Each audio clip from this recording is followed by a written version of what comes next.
So I started this podcast, God and Matter, to talk about life and people and to give people hope, including myself. Did you paint that painting behind you? This up here, yeah.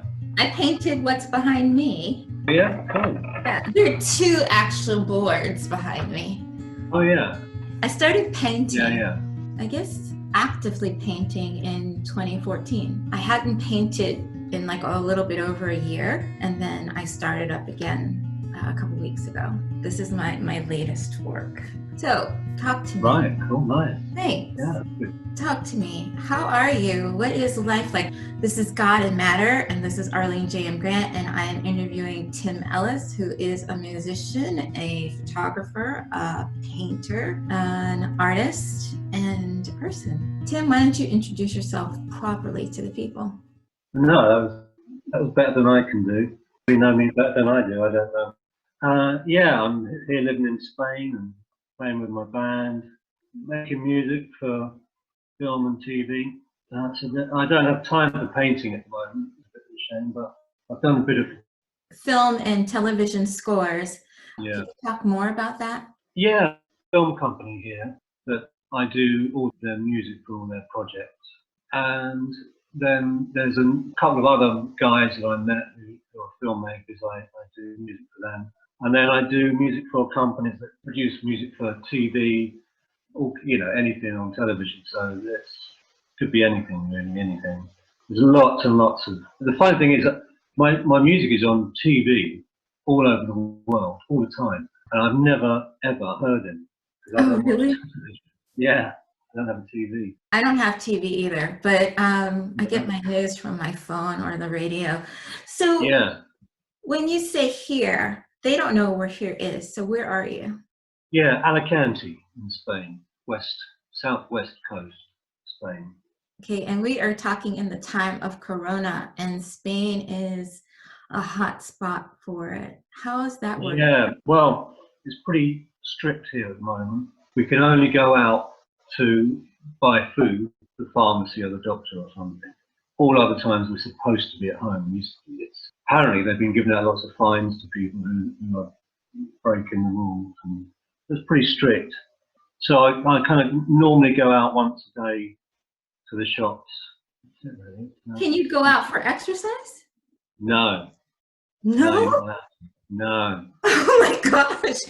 In Maryland, we just got a lockdown yesterday, a new one.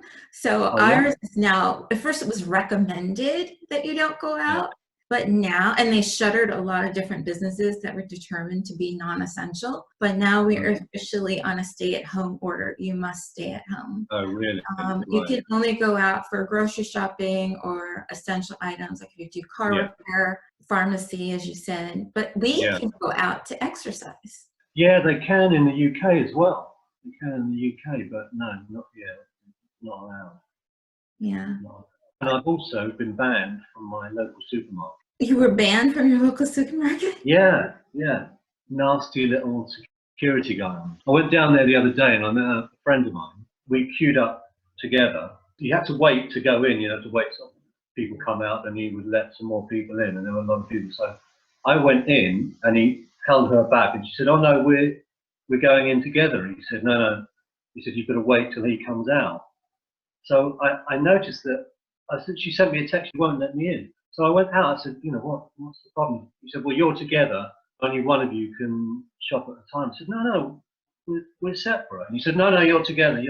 I said, oh, you're stupid. He said, right, that's it, I'm calling the police. I'm like, what? So I said, well, look, I said to my friend, you go in, I'll go another time. So I went home, and about 10 minutes later, she texted me saying, in tears, saying, I've just had like 8 policemen all shouting at me. What? So I think that the next day or so I went down there and he wouldn't let me in. So what are you doing for food? Oh, well, there's other places. There's other places nearby. That is kind of interesting. Really crazy. Sometimes you get these people in positions where they feel they can exercise a little bit of power, and I think that some of them go a bit crazy. Because I know when I go down there, I see there's normally other security guys there, and they're always like, "Hi, how you doing?" But this guy, no. No. Well, during this time, people are stressed out. So his stress Yeah, also make him a little bit irrational. yeah. Yeah, But and calling the police really very much over the top. yeah, that is a little extra. Is your friend healthy? I mean, how's your community? Are they healthy? Are they well? All my friends seem to be healthy. I mean, well, the thing is, I've had a lot of friends say that they've had colds or flu-like things. There seems to be lots of stuff going around. And the more I read about how the virus, the coronavirus, affects normal people, I wonder how many of us have got it and not really, and just thought, I've just got a normal bug. So, and I've got, you can hear my throat at the moment is a little bit nasty. But I don't know. It's one of the things that they've said is to treat yourself like you have it. Assume you have Yeah, it. yeah, Don't dwell in that in a negative, but use it as a precautionary measure to protect yourself yeah, and others. yeah. So Well, that's what I do. I mean, I wear a mask when I go out, but not so much to protect me because I don't think I'm in a vulnerable category. But if I do have it, I don't want to give it to someone who is. So there's a few old people who live in my building, but they go out without masks. So, I don't know. maybe they are robust and strong. Yeah, yeah. A social life is much more outside. The people are all year round. People are on the streets, drinking and eating on the streets, and mixing on the streets. Whereas, in colder northern Europe, everyone's indoors. But here, it's much more social. So, and I think it's similar in Italy. So maybe that's what someone do as well. So your family's in the UK still, right? Yeah. How are they doing? How are they managing? Yeah, they're good. I mean, they actually, my mother and my sister started to self-isolate before they got the official lockdown because my mother has got asthma. How old is she now? Approaching 80. Okay. And she has asthma, so she would be, it wouldn't be good if she got it. So, and she's not going out at all, I don't think, at the moment. I think she's got someone to go shopping for her. But they're okay. They're all okay. No one's sick at the moment. I'm glad they're well. So, all right. So let's talk about this whole thing about being a musician and scoring TV and scoring film. How is it that you come up with a melody? How do you decide what to do? Well, with the film, normally I will get some sort of brief from the director of direction, and often, we want something here but not here, and there but not there, and very often, for instance, I will go and have a meeting with the guy with the film company, Nubo Films here. We'll sit down and we go through the film, and he'll say to me, "Okay, I want something here, something there." And normally on that first meeting, I hear something in my head. Normally that first watch, I kind of get an idea of, and 9 times out of 10, that is the idea I'll go with. So when I actually get the film, when I start work on it, I've got overall general idea of what I'm going to do, and then I just start to go through each scene that I'm going to score and do them one by one and go through the process, and just do. In fact, sometimes it's very much instinctive, and I will sometimes sit at the piano watching the screen. I'm just letting my hands do what kind of automatically do something. And just whatever the picture is telling me to do, and that it's instinctive. With the TV stuff, what normally happens is that we do themed albums. So it's normally for library. It's like what they used to call library music. The company will say we're doing an album, and the theme is an action adventure or soft piano or something. Can you give us 3 tracks? And I normally give you some examples just to make sure you get the style right. And it's got to be between this length and that length. So then you just do the first thing that comes into your mind and hope that it works. That's good. So for you, it's more intuitive and maybe just like your inner essence and what you feel. Yeah, definitely. Definitely. I mean, there are lots of technical aspects to it. I mean, especially with film, because obviously you've got to start and stop at certain places, and the music has got to do certain things in that time. So you have to hit certain points sometimes, But there are tricks with that as well. But there are quite a lot of technical aspects to it. But as far as the actual music is concerned, I tend to try and leave my brain out. So how did you learn to become a musician? Did you go to music school? Is this something you started as a child? Are you self-taught? Well, yeah, self-taught mainly. I was just from a very, very early age, just really very, very single-mindedly interested in music. And I got a guitar very young. And we had a piano in the house. I was always banging around on the piano. My parents bought me a guitar and I just started playing. And then I was quite lucky because at my school, the headmaster was a musician. So he encouraged me a lot. Gave me some lessons because it taught me like the basic chord shapes, things like that. But then I just went off and started. I had a friend whose father was a piano teacher, and my friend was a really good musician as well. So we started. I think his father had like a basic 2-track or something tape recorder, so we started making recordings and stuff. So I was about 8. I was about 8 when I started seriously, and then we put a little band together at school.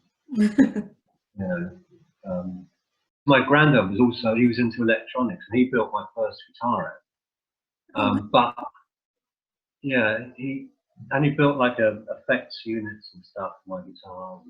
But very, very early on, I figured out I had this little cassette player, and I worked out that you can use speakers as a microphone, so you can use headphones as a microphone. So I worked out if I put the headphones on this acoustic guitar, plugged it into the cassette recorder and pressed record, and plugged that into the stereo, my guitar would come out the stereo. Oh wow!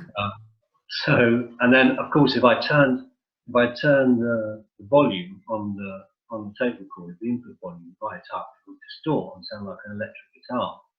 And I actually did a concert like that when I was about, I don't know, 8 or 9 or something, with the home stereo on the stage at school. With headphones on my guitar. Yeah. That's pretty funny. So you had your first concert at 8, and you had your last concert when? We did a concert maybe September. Yeah, I think so. There was a little festival here in Alicante. Okay, I saw that on your YouTube page, the Alicante Film Festival or something, or music festival. Yeah, there were 2. There was one. Well, there was one here in the area I live in. It's called Benalua, and there was one in this area. That was the last one we did. We had a whole row of gigs planned, and then the virus hit, so everything's been cancelled. Yeah, that's frustrating, I'm sure. Very frustrating, yeah. What can you do? So how are you managing with the virus situation as a creator, as an artist? Artists sometimes have that need to perform, that need to create. So how are you managing that? Well, luckily, the guy, Maxi, who plays bass in the band, is filmmaker. Made a feature film year before last, and I did music. So he directs our videos. And last week, he got all the members of the band at home to film themselves. So we filmed ourselves and sent him the recordings, and he put together a video which came out. We just posted the other day. Let it go.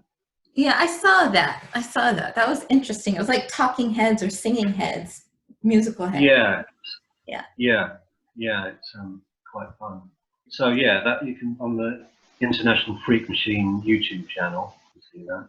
Okay, so International Freak Machine YouTube channel. Yeah. Which is the So, band. what kind of band is International Freak Machine? I call it punk jazz. Which It's, is well, it's a little bit different. I mean, there's lots of rock elements, but there are lots of jazz elements. There's quite a lot of piano, sort of jazzy piano stuff in it, but it's got rock guitars, and a kind of slightly unpolished, slightly raw edge. I think difficult to describe. So yeah, I just say punk jazz.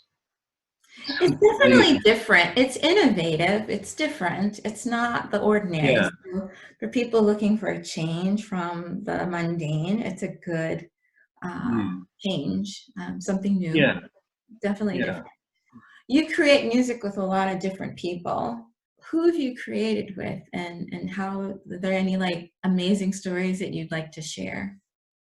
Not amazing stories, but there's. I mean, I do. Memorable. I work with. I work with Julian Lennon, and in fact, there's supposed to be a new album coming out this year. At the moment, of course, I don't know what's going to happen. Probably things are going to be delayed a bit, but the idea was to have an album this year and then directly start work on another album. But we did an album which came out. I can't remember what it's called. Is it Everything Changes? Everything Changes. That's it. Okay. Um, I do know you better than most. Okay. yeah. All right. So your voice got a little muffled. So just to repeat that, several years ago, I think it was 2013, 2014, you did Everything Changes, right? Yeah, around there. Yeah, which was a lot of fun. You know, it's a good album. I'm really pleased with how that album came out. And I did some of the remixes as well for it, the single remixes. And there's also an acoustic version of it. There's two versions of it. There's a normal one and an acoustic one, which is again was fun. Which I did. It was co-produced by a guy called Grant Ransom, who lives here in Spain, and he's the reason I came to Spain in the first. I mean, we've been friends since the UK for many years, but his family were here, and he'd come to visit his mum and invited me over. I was kind of hopping around Turkey at the time. He invited me over to come over for a couple of weeks and visit and maybe do some work, you know. So I came over and I'm still here 5 years later. That's good. So you're comfortable. Yeah, it's a good way of life. It's a good quality of life here without, you know, being expensive. It's affordable and the weather's great. You know, food and drink is very inexpensive. It's very easy to have a nice, you know, quality of life. Really. So you came from Brighton in the UK, which is, I guess, not as simple as it is in Alicante. What is it that you value? I mean, you talked about it's an easier life, but what kinds of values do you see as being important that Alicante offers? I have to say that the weather plays a huge part, because one of the things, when I started traveling, I used to get really depressed every time I went back to the UK, because the weather's so bad there such a lot of the time, people don't go out. Socializing is very different. It's very, very different there, and it doesn't suit the way I like to socialize. So here, which has got the best climate I've ever lived in, you can go out any night of the week and see people I know, people that are out and friendly and relaxed and enjoying themselves, and it's just a really just nice way to be. And also, it's you can go out a lot and it's not costing you a lot of money. And there's also the culture of food with drink. You're eating and drinking, not just kind of drinking, which you tend to do in the UK. It's much more, the emphasis is on the drinking. Here it's much more relaxed and, healthy. It's just a nice environment for me, it suits the way I like to live more. That's good. So do you find that you have more peace as a person, like inside your spirit? Are you more calm? Yeah, I think so. Yeah, I feel like I can be me more here for some reason. I just feel more me. That's good. Yeah. So moving, is sometimes what people need to do to own their true self, or to find a place that fits with their personality and promotes them to thrive.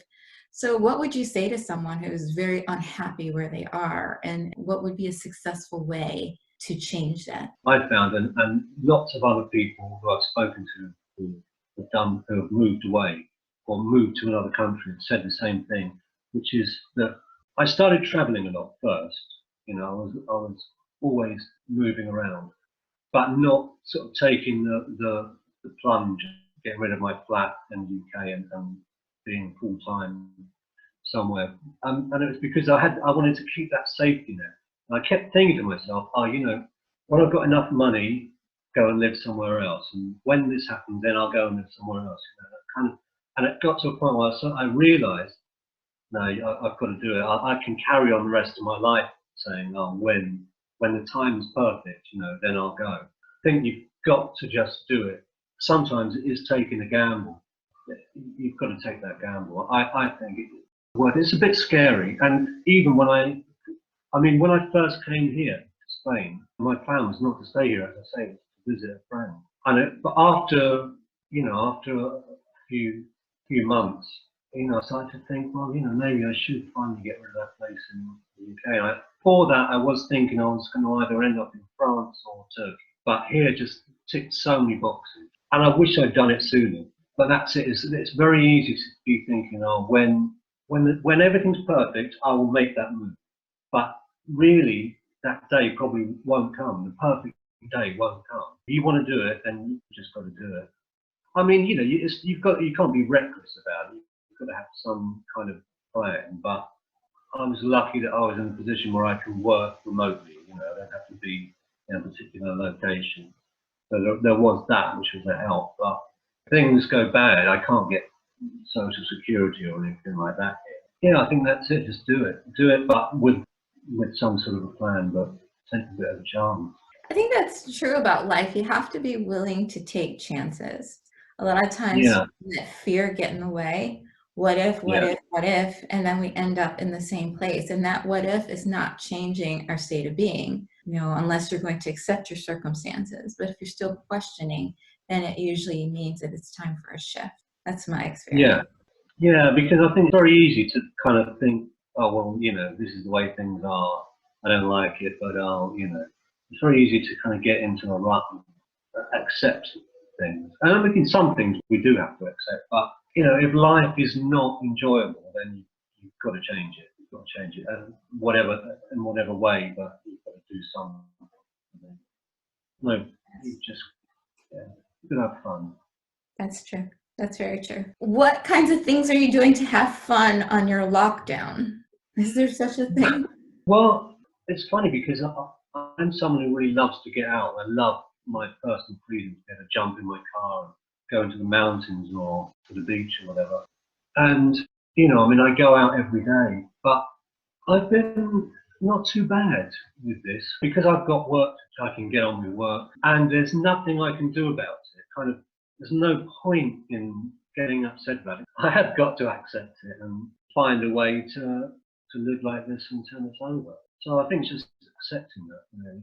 Thankfully, I've got Netflix as well. That's good. And I speak to friends, every day. But, this is the way it is, and I've got a decent place to live. It could be worse. I could be in some single room basement, down basement or something, and with 3 other people. So count my blessings that I've got what I have got. That's true. Yeah, it's interesting. I used to teach conflict resolution. I think I told you that before. And one of the things was dealing with the stages of grief. And people get over grief when they get to the place of acceptance. And if you accept that there's something outside of your control, I think that's where the empowerment comes in and opportunity flows. So do you find that you're more creative now in any way? Actually, I'd have to say no, because I've found myself really distracted. I find it really difficult to work. I think because it's such a strange situation that I've found it very difficult to concentrate on work. I mean, I'm kind of doing it, but I'm struggling with concentration, which normally I don't have a problem with. Yeah. And even though, I've got really not much else to do, it's a perfect sort of environment for getting on with work, I find it, very difficult. I don't know. I just feel, distracted by it. Do you think that maybe because you are like your immune system might need to rest, because you talked about the cough and how you're feeling, maybe your body is telling you rest? Well, that's another funny thing, because normally I go to the gym every morning, which is like 1 mile walk each way, roughly. So I get a bit of a walk in, I do my workout in the gym, come back, and then I work here, and then I normally go out again in the evening. But now, of course, I can't do any of that. I often have trouble sleeping. But since the lockdown, where I'm getting hardly any exercise, or a fraction of the exercise that I get normally, I'm sleeping like a baby. I'm sleeping really, really well. Really well. That's nice. I've got this watch that measures my, measures your everything, your steps and your heart and your sleep. And every morning I look at the readout. It tells me how many hours I slept and how well I slept when I had deep sleep and when I was awake. And I have a problem with deep sleep. You're supposed to get apparently a minimum of 2 hours a night. I get sometimes 0 or maybe 20 minutes or half an hour, 8 minutes or something. But I've been getting like an hour, over an hour, which is apparently not enough. But for me, that's really, really good. So I don't know, it's strange. Is it possible, because you're like this creative spirit, that you are attached to energy that's flowing around in the world? So other people's energy could impact you. And now that the world is slower, maybe you're slower in a way that you're able to finally sleep? Maybe, I don't know, but maybe. I mean, I think that there's a sense of pressure's off, even though, I mean, I have work to do and, I've got to do it, but it's like there's a sense everything is on hold, even though personally it's not, but there's a sense of that in the air, if you know what I mean. So, I don't know, maybe I feel like that, the pressure is actually off a little bit. It isn't really, but it just feels that way. Yeah, I mean, it's certainly, I don't know, maybe it is that thing with you, like you said about accepting things and kind of like, okay, this is the way it is, and just, let's just calm down and relax and get on with it. You're good. Do you meditate or anything like that? No, I don't. I have tried in the past unsuccessfully.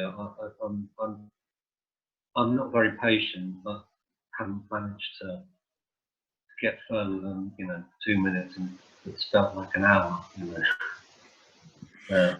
I don't like guided meditation, because then I start thinking about other things.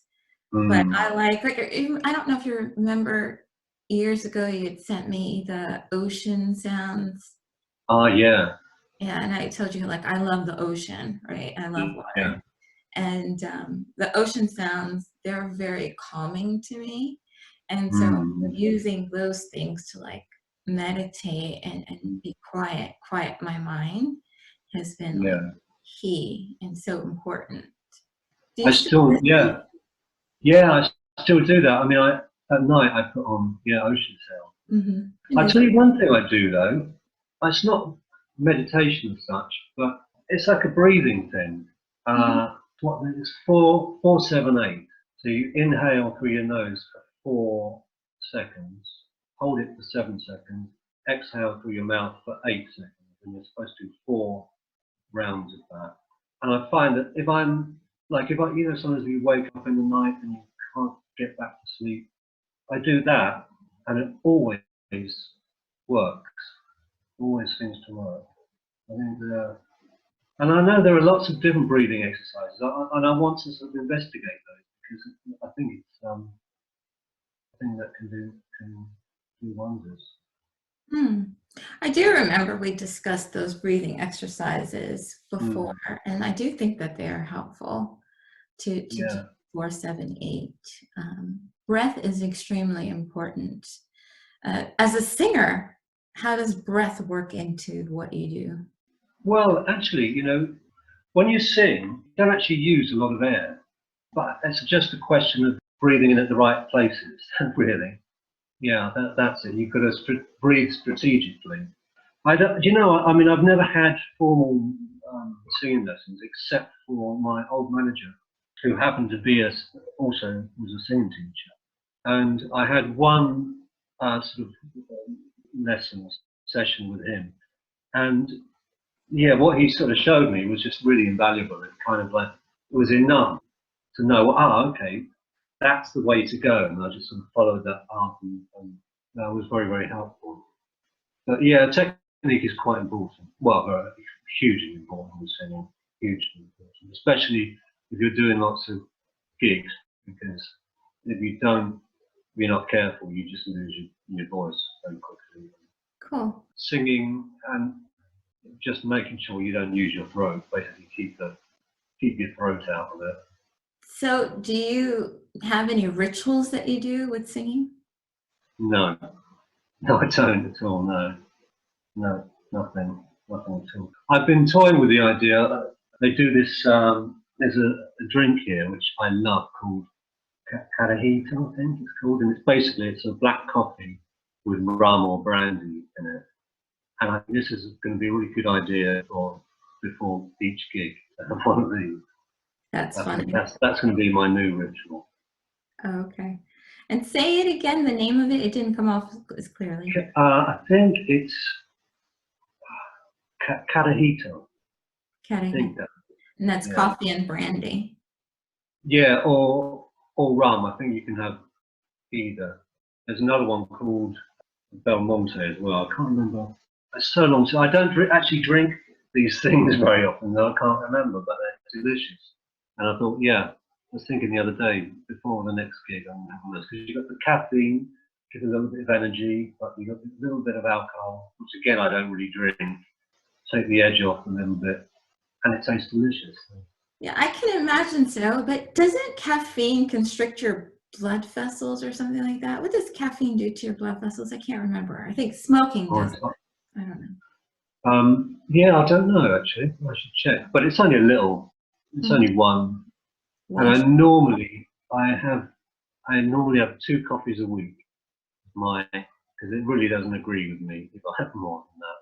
I really like it. Yeah, it doesn't agree with me. So I just have 1 or 2 a week. Oh, okay. Yeah. Everything in moderation. Yeah. Yeah. Yeah, and I mean, I haven't even had 2 nights ago. Well, since the lockdown, normally in an evening I go and I'll have, when I finish work, I'll pop round to one of the local bars and have a tapas and a glass of wine. Since the lockdown, I haven't obviously been able to do that, and I don't like drinking at home. You know, I don't. It's just, I don't know. I don't like it. But I had a couple of bottles of wine here just for like the guests come. And I just thought the other night, I'm going to have a little glass of red wine. So the last 2 nights I've had a glass of red wine with dinner, which I think is, and they'd say that red wine is very good for you in moderation. So I see it as a health thing. Yeah, they say it's good for your blood pressure and cholesterol and all those other kind of things, but I don't drink alcohol. No. I drink very, very little. That's it, yeah. Yeah, I have that thing about stuff that makes me feel like I've lost any sense of control. And I do believe in the medicinal benefit of alcohol, like the hot toddy that they make, like when you get sick, and they Yeah, like that tea that's mixed with, different liquors. I do believe that that works. But yeah. yeah, Well, as you say, moderation and for the right reason. yes. So, what advice would you give a singer if they said, Tim Ellis, how can I be a singer? What would you say? The first thing I would say is try to not sound like anybody else. Try and be contrary to the other stuff you hear on the radio or you see on TV. And that's the most important thing. You've got much more of a chance to do it different.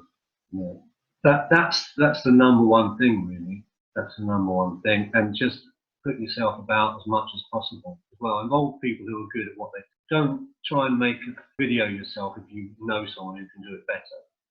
Don't involve other people who are good at what they do and be different. Look at what's out there and do something that other people aren't doing. I think is the most important. Okay, so when you create, when you sing, you're not looking to others for inspiration, but do you have any singers that have inspired you in your work? Well, I don't, these days I don't listen to very much at all because I'm obviously working, most of the time with music. When I'm not working, if I want to break from music entirely. Sometimes if I've got a film to do or a project that's in a particular style, I might listen to something for reference. But regarding the music I write for the band, my own stuff, I really just try and do what I like. Not really. I don't look externally much. I mean, obviously, you pick things up. Generally, I don't actively look externally. I tend to just try and find something from inside, which is probably there's probably, it's all stuff that's seeped in one way or the other. Trying to look from the inside out. Okay. Now, with songwriting, do you have any tips for people who want to be songwriters? I mean, again, I would say the same thing about trying to be different. Try and write songs that are not like the songs other people write. Try and find different subject matter. Write about things that that mean something to you, not just heartbroken or I met someone, love thing. So many songs are about the same subject, and it's really boring. Write something different, something that's meaningful to you. And other people don't. It doesn't have to be easily understood by other people either, because you can write things, whatever you write, people will interpret their own way anyway. So whatever you write, people are going to either relate to it or not. So you might as well write something meaningful or that's meaningful to you. And if people misinterpret it, that's fine. It doesn't matter. If they're getting something out of it, then it's still a good job. That's true. Yeah, it's got to be meaningful to you. I think people have to be willing to take that chance to let their voice be original and be who they are. We created a song together, more than one, but we created Choose Love. Yeah. Which I like a lot. Yeah, I love it. So what about that song do you love? Because it's not like your other work. No, it's very different from most of my other work. That's one thing I like about it, that it is different. And I just think it's got a great feel. I love the feel of it. I love the positivity of it. It's just direct, and I think it just feels good. And that's, as I said before, I go on instinct and feel most of the time, and that feels good. And it's good to play loud, that one. It is. We made that song in 2014, and and the masters are gone. You said. Yeah. And we created it from my children's book, which is now finished, The Truth About Humpty Dumpty, and the lyrics are actually based on the concept of the book that love puts the pieces back together again, because they said that Humpty Dumpty could never be put back together again. And I think you're right, for a time such as this, the idea to choose love is what's going to put the world back together again. Yeah. So choice, that's the thing to choose. Yes, definitely. I think, like, for me, love is what I wish to vibrate. That's my mantra. That's my persona. That's who I am. And so I'm constantly trying to raise my love vibration. And I feel that that song does that. And I love it when people tell me, oh, they love the song. And I'm like, oh, that's so good. And I also love it when people tell me that it relaxes them and it's soothing for them, because people do need that. So the task is to do better marketing, and I want to relaunch it. And there was a video that we were going to do for it. I don't know if I told you about that. A beach choreographed dancing troupe for Choose Love. And then now we have this lockdown, so that video is on hold. But it's to do like interpretive dance, almost like a liturgical dance, interpretive dance to the music, and then having some of the like popular trending TikTok dances in it as well. So we'll see. It will get done, but it's just a bit delayed.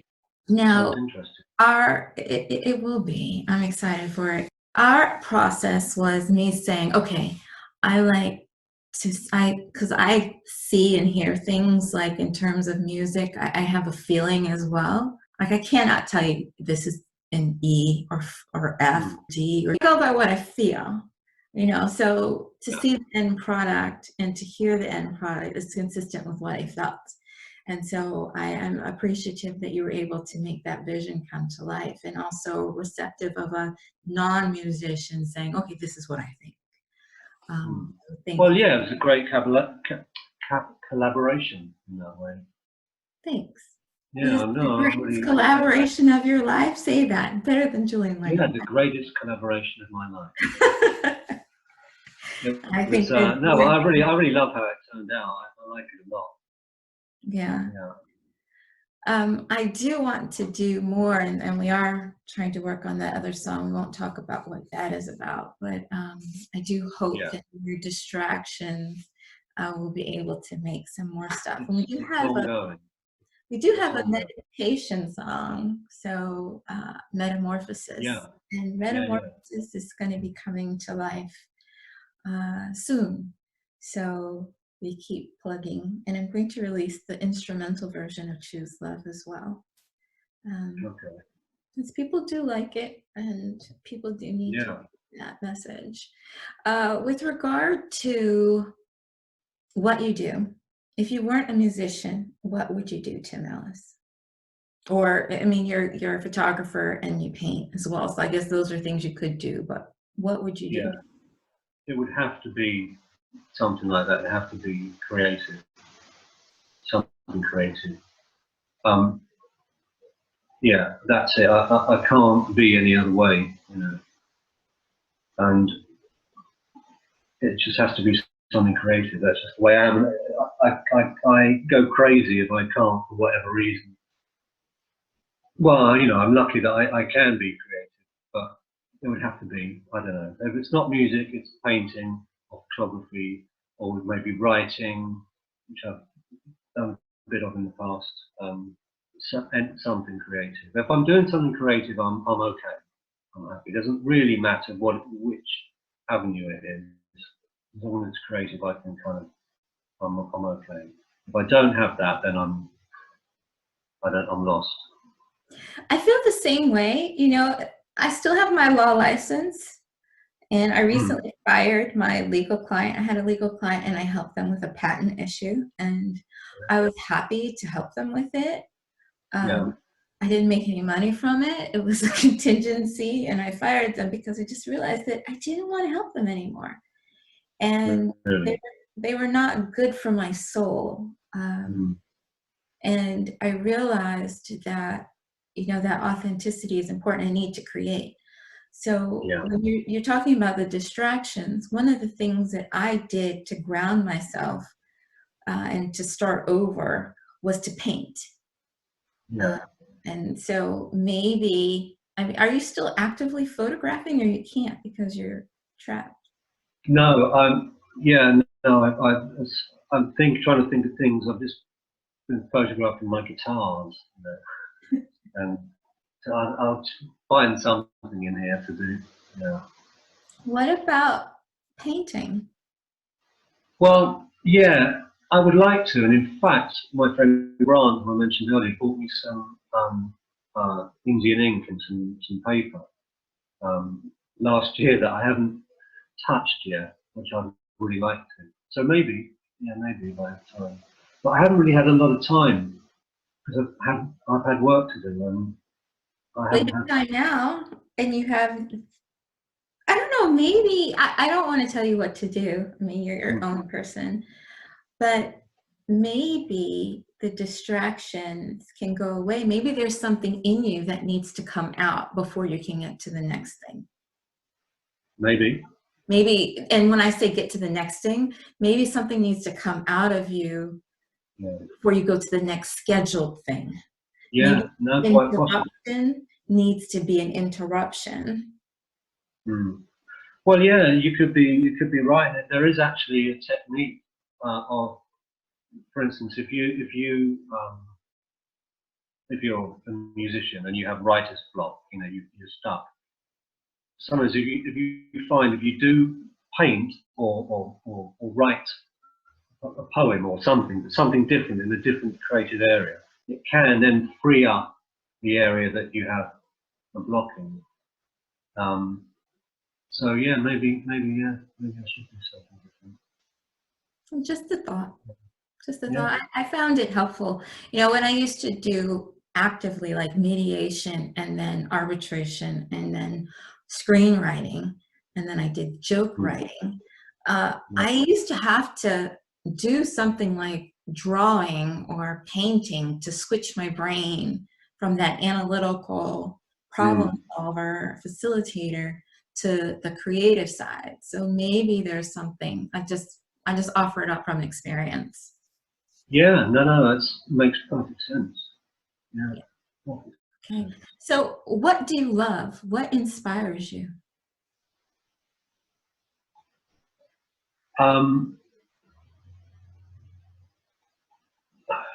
I really don't know. I don't know. I mean, but the creativity uh, is just, I don't know, it's just an automatic, it's like breathing, really, it's like breathing. It's just something I do. Also, when I'm walking down the street, my brain is working on music, sort of independently. And then I've always got my phone on me, so I'll take photos of stuff that I see. It's just the way my brain works. So it's not a question of course, sometimes maybe I'll tell you what happens. Sometimes if I'm walking down the street and I I hear music coming from somewhere, but I just get a bar or two of it. That goes, and sometimes that creates a completely different piece of music in my head, and then that's my inspiration for the next thing. Things like that, or someone I might overhear someone saying, or things like that. Yeah. It's interesting. Like, I hadn't really been photographing so much. I did some photography last year of horses, and Oh yeah. yeah, like that's my thing, wild horses. And this year I went out and started photographing cherry blossoms, and during this lockdown that we have, and I went to a park, because I don't know if you can still go to that park now. I may have gotten the last visit in Right. since we've had the lockdown. I went on Sunday, and I took these photos of these cherry blossoms, and it was just beautiful. The light was shining. It's like a photographer's dream to have like this amazing light after serious rain, and the beautiful flowers and the blooms that were like hope. And I thought, this is really great. And doing that photography has helped me like more cerebrally, even doing the show. Like I've been interviewing a lot of people. I think you're my fourth interview today, maybe fifth. I Right. can't remember. But I've been doing a lot of them. My first one was at 4:30 a.m. in Cyprus. So Really? yeah, and then I went to bed, back to bed after it. But Right. that I'm doing something that I love, so it gives me energy. But I felt Yeah. like this, the need to create being so important. So I'm thankful that we can go out. So maybe when you go get your groceries, you can steal a shot or start photographing arrangements of your grocery and create a series. Help quarantine, still life, literally. But Yeah. Yeah. there's something that can be done with that. But Yeah. Well, I might try and get the empty streets are quite cool as well. When it's ghosted, little private moments where no one is around to commune with nature, or hug a tree. I do think there's something to that. So we were talking about inspiration, and we were talking about distraction, and we were talking about how you can center yourself, at least my theory on it, and you were talking about this set that you received as a gift. So I hope the next time I speak with you that you will have created a piece of art beyond your music. Yeah, I'll try. Okay. Is there anything that I didn't ask you that you want to talk about? Not that I can think of. No. You pretty much covered everything. Please give my regards to Julian Lennon. I think he's a sweet soul, a good soul. Yeah. He's a good lad. Yeah. Actually, that's how I met you, through Julian Lennon's page. He shared that from you, more love, please. And then I wanted to thank you for sharing something so thoughtful in the world, because I do think the world needs more love. So thank you again for sharing that. It was a life-altering experience. I'm glad that you're well and you're safe. Yeah, you too. It was nice to chat with you. Thanks. Good to talk with you too. And thank you. I wish you blessings and safety, and I will talk with you again in the future. Okay. Thank you. Thanks a lot, Tim. Take care. Bye-bye. Bye. Now we'll hear Tim's song with International Freak Machine called Homeland. It has a really cool video. You should check out their YouTube channel, International Freak Machine.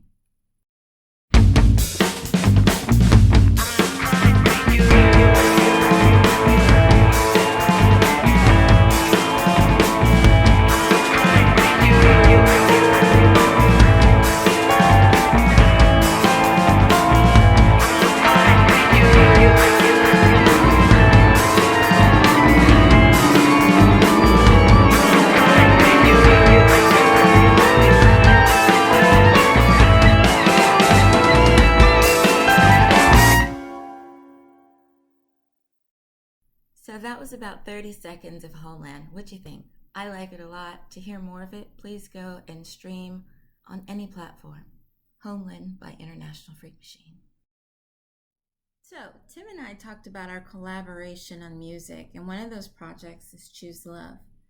Choose Love is a simple song, and it has a simple message, which is basically love puts the pieces back together again. Some of you may have already heard it. For those who haven't, I'm going to play a little bit of it for you. I hope you'll enjoy it. Let us know what you think. Choose love. Choose love. Choose love. The pieces back together. Choose love.